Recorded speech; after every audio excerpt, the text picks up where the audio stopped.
السلام عليكم ورحمة الله تعالى وبركاته. في هذا الفيديو سوف نتطرق إلى الرد العبري الذي في الحقيقة جاء باهتا وجاء دون أهمية تذكر على القصف الصاروخي الإيراني الذي وصل إلى عمق الأراضي العربية المحتلة التي تدعى الآن إسرائيل. ليس كما كان متوقعا طبعا. جاء الرد العبري على القصف الصاروخي الإيراني باهتا ودون أهمية تذكر، وكأن العبرانيون ليسوا مهتمين بالرد على إيران. يجب أن لا نغفل مسألة مهمة كثيرا تتعلق بهذا الرد العبري الذي كان مرتقبا على النظام الملالي في إيران، لأن في الحقيقة الكل كان ينتظر ردا حاسما، كما كانت وسائل الإعلام العبرية تحاول أن تسوق لنا أن الرد الذي ستقوم به الدولة العبرية ضد إيران سيكون ردا قاتلا وردا ماحقا وردا مميتا وردا سيؤدي إلى سقوط الملالي، نظام الملالي في إيران، وسيؤدي إلى إعادة بناء المنطقة من جديد على أسس تختارها الدولة العبرية، طبعا على أسس طائفية ومناطقية وعرقية، على أسس تضمن للدولة العبرية أن تبقى وتسود وتبقى هي الدولة القوية.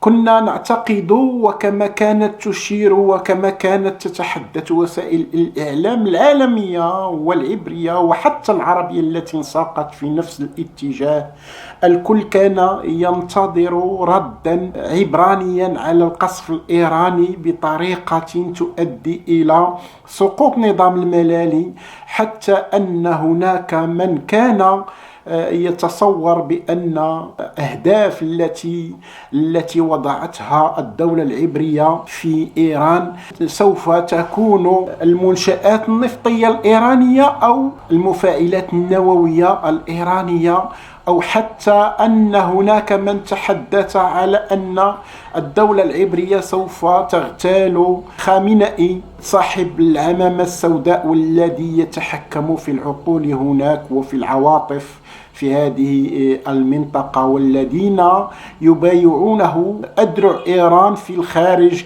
كلبنان والعراق وسوريا واليمن.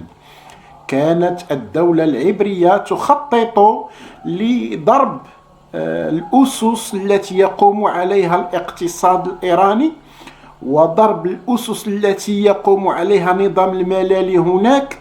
كانت الدولة العبرية تخطط لإسقاط نظام الملالي من أجل بناء دولة جديدة أو أكثر. كانت تفكر، حتى أن وسائل الإعلام العالمية تحدثت على أن الدولة الإيرانية سوف تتفكك إلى 3 دول، الأحواز في الغرب وأذربيجان الغربية في الشمال، وفي الجنوب سوف تكون هناك دولة شيعية. لكن الذي حصل هو أن الدولة العبرية لم تستطع أن تفعل أي شيء. هل ضربت المفاعلات النووية الإيرانية؟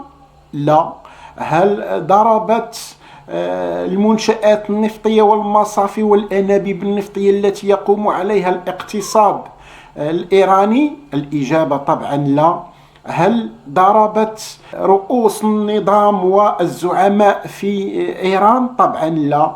ماذا فعلت الدولة العبرية؟ أرسلت 100 طائرة شبح كما تتحدث وسائل الإعلام العبرية، التي استعملت أجواء سوريا وأجواء العراق ودون أن تصل إلى أجواء إيران، قصفت من بعيد لأنها تخشى من الرادارات الإيرانية أن ترصدها وتوجه إليها صواريخ S-400 الروسية التي اقتنتها إيران مباشرة قبل أن تقدم على قصف الدولة العبرية، لأن إيران قبل أن تقدم على فعل كهذا كان عليها أن تكون محمية بواسطة هذه الصواريخ الروسية.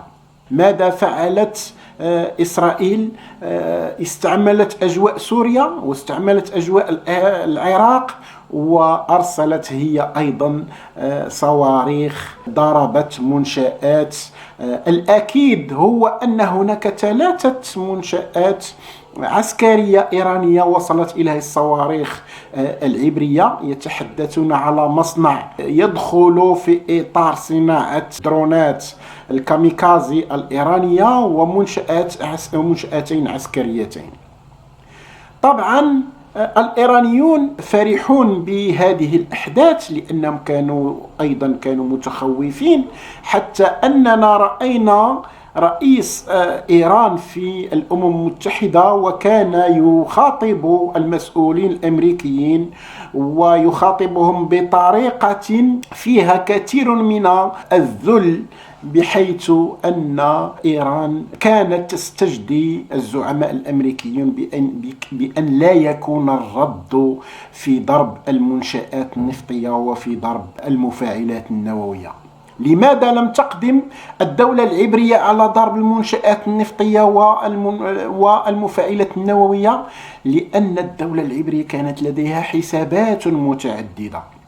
الحساب الأول وهو أن إيران رغم أنها تتعرض لعقوبات أمريكية لكنها تصدر أكثر من 4 ملايين من البراميل النفط إلى السوق العالمية من النفط، وهذه الكمية تساعد في استقرار أسعار النفط في العالم. وأيضا تخشى أمريكا من أن لو فقدت السوق العالمية كمية كبيرة كهذه يمكن أن تعرض العالم إلى تفاقم الوضع وتفاقم عدد كبير من المشاكل التي تنجم عن ارتفاع أسعار النفط. كما أن العبرية كانت تخشى من أن تتدخل أطراف جديدة في القضية. فالصين مثلا رغم أنها بعيدة من الناحية الجغرافية إلا أنها تستورد نصف ما تصدره إيران من النفط، وذلك يمثل حوالي 2 برميل يوميا تستورده الصين من إيران من النفط. وهذه الكمية لو فقدتها الصين فإن اقتصادها سوف يتعرض إلى ضربة موجعة، ومن حق الصين أن تتدخل لكي تحمي مصادرها النفطية وتحمي من يوفر لها هذه الكمية. لذلك خشت الدولة العبرية من هذه المسألة، خشت من تدخل الصين. أيضا كانت لديها خشية كبيرة من تدخل الروس، لأن الروس تجمعهم بإيران، تجمعهم بهم علاقات جيدة. فإيران لطالما ساعدت روسيا في مجهودها الحربي ضد أوكرانيا بواسطة الصواريخ، بواسطة المسيرات، وبواسطة الطائرات بدون طيار، وكانت تستعملها روسيا في ضرب منشآت أوكرانيا. أمريكا طبعا تدخلت إلى جانب الدولة العبرية، وكانت تطلب منها أن لا تفاقم الوضع، وبأن لا يتغير الوضع القائم، وبأن تحافظ على مصالحها في المنطقة. لكن في الحقيقة الذي حدث هو أن الدولة العبرية لم تضرب إيران، لم تحدد أهدافها بشكل جيد، لأنها كانت تفكر بأن بقاء نظام الملالي من صالحها. وفي الحقيقة إيران أيضا لم تضرب الدولة العبرية، فإيران أعلمت الدولة العبرية بأماكن التي سوف تقصفها، ثم ناهيك على أن الصواريخ التي أرسلتها إيران لم تكن محملة برؤوس حربية. كذلك فعلت الدولة العبرية، فهي لم تضرب المنشآت الحيوية في إيران. أكثر من ذلك، فهي أعلمت نظام الملالي بالأماكن التي سوف تقصفها، وأعلمتهم بالطريقة والوقت الذي سوف يكون فيها ذلك. لذلك نقول بأن هذا العداء الذي يحاول الطرفان أن يسوقونه في العالم إنما هو عداء مسرحي، وبأن هذه مسرحية كوميدية يلعبونها أمام الدول العربية. الذي حدث في الحقيقة هو أن نظام الملالي ما زال قائما، الشعب الإيراني ما زال يمارس نشاطاته اليومية، المشروع الإيراني ما زال قائما ويتوسع ويتقوى، ويمكن أن نقول بأن إيران حافظت على المشروع الإيراني في المنطقة. قلنا بأن الرد العبري على الدولة الإيرانية لم يكن ردا ماحقا، ردا قاضيا، لم يكن ذلك الرد الذي كان ينتظره الجميع، كان مجرد مسرحية. هل ضرب الاقتصاد الإيراني؟ لم يضرب. هل ضرب المشروع النووي الإيراني؟ لم يمس حتى. هل ضربت مراكز القرار في إيران؟ أبدا. إذن المشروع الإيراني في المنطقة قائم ويتقوى، المشروع الإيراني يقوم بذاته ويتفاعل. أيضا المشروع العبري في المنطقة قائم بذاته ويتقوى، والمشروع الإيراني الذي يفقد إلى حد ما أذرعه. فالدولة العبرية وإن كانت تحاول أن تقطع أذرع نظام الملالي كحزب الله في لبنان وكالحركات والمنظمات الشيعية في العراق وفي سوريا وأيضا في اليمن، إلا أنها تحافظ على نظام الملالي لأنه في مصلحتها، ولأن هناك مشروعان فقط في المنطقة: مشروع الشيعي الإيراني الذي يهدف إلى إعادة إحياء أمجاد الإمبراطورية الفارسية، ومشروع العبرية الذي يهدف إلى إعادة بناء مملكة سليمان وإعادة بناء هيكل سليمان. والعرب